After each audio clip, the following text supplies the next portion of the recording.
Halo, balik lagi bareng gue si kuliah analis di JFX. Kita mulai analisa gold untuk besok di time frame-nya 3 jam. Setelah di hari Jumat kita proyeksi daily close-nya bakal di areanya kuning dan sempat ngedrop ke bawah dengan sinyal area sell kurang lebih 120 pips dan tetap nge-close di areanya area supply di harga 1924 sampai 1936 per troy ounce. So untuk selanjutnya masih di area yang sama. Cuma gue mau bahas kenapa gue merilis sinyal sell di M30 kemarin yang waktu di kayak gini.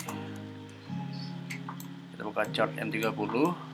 Jadi yang clearnya itu bukan di support atau resistance ya, tapi ada di close methodnya. Yang pertama di M30 yang pertama kali dia engulf meskipun areanya kecil di sini.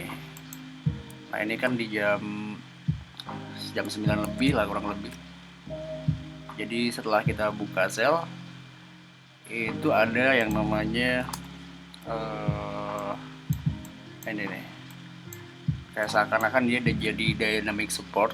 Cuman bagi gue hal-hal seperti ini yang gak bisa dipegang karena dynamic support ini bukan patokan yang kokoh buat area untuk membeli.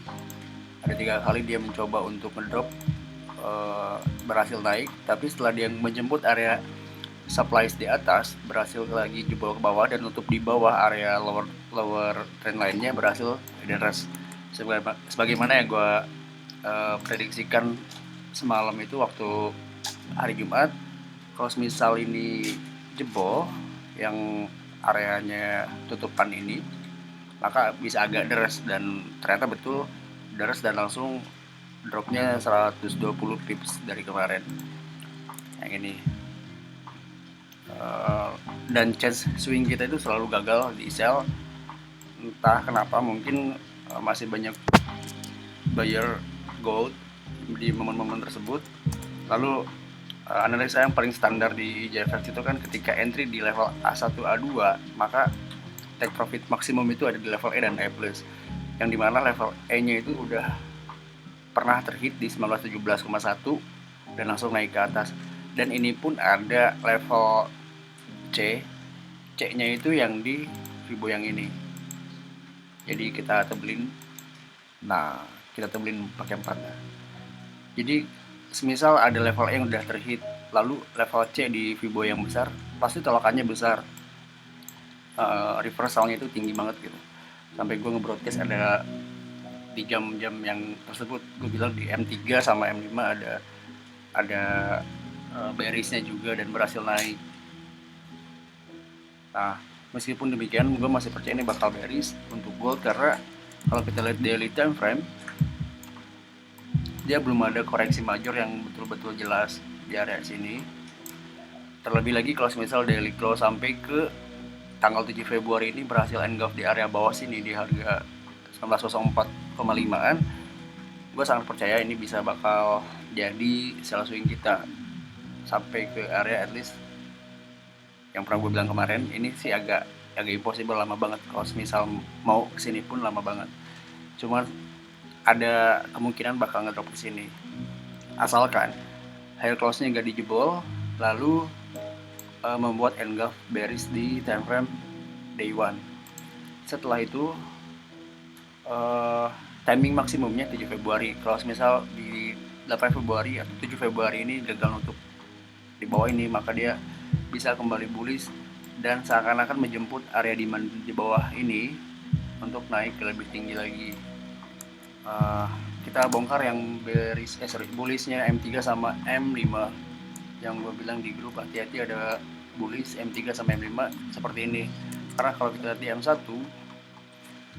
nya nggak bagus, namun di M3 sama M5 itu cakep. Nah, ini kita pakai M3. Kalau kita berpatokan ke sini, ini belum pernah terhit, masih seger level A1 A2 nya. Namun kalau kita naikin ke atas ke area engulf yang lebih tinggi di sini, ini udah nyentuh. Jadi potensial untuk naik ke atasnya ada ke area 1939 dan PO nya masih ada untuk sell sini dengan lot yang serius. Selain itu kita cari juga momentum bearisnya yang dimana M15 pun udah oke. Nah kita tinggal ngitung timing. Berhubung yang Fibo kecil ini udah beres di level E nya, maka kita hapus dan kita fokus ke M15. Di M15 ada 7 bar naikkan dan maksimum ada di 14 bar, maka dia akan berhasil untuk menjadi bearish engulf. Namun apabila di jam 6 pagi Senin nanti gagal menutup di bawah sini, maka potensi naiknya akan balik lagi ke atas, yang dimana kita udah punya bullish Fibo yang di M5 sama M3 tadi, yang ini retracement udah oke. Lalu kemungkinan besar kalau gak nutup di bawah ini, maka akan menjadi retest pertama dan itu akan berhasil dan langsung naik ke 1939.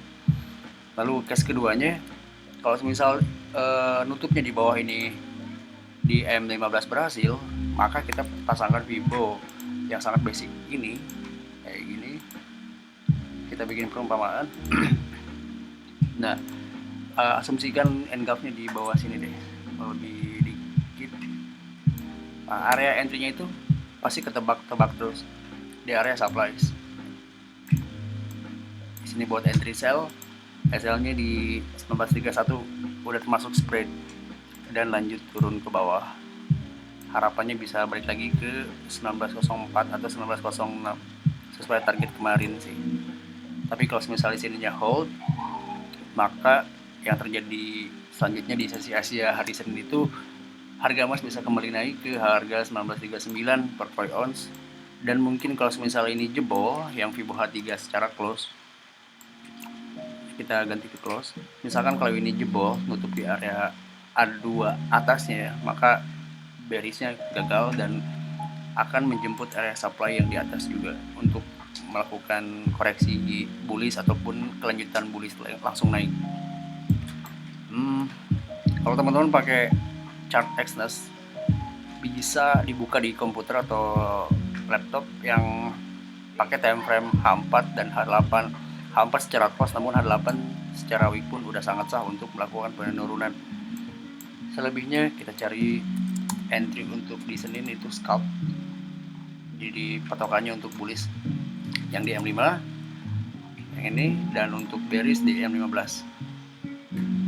Berhubung akun YouTube-nya kejebol atau kena apa gak ngerti, gak bisa akses, gak bisa di login, maka gue posting di sini aja. Sorry kalau bikin kuota habis. So good luck, sampai berjumpa di hari Senin sesi Asia London dan New York.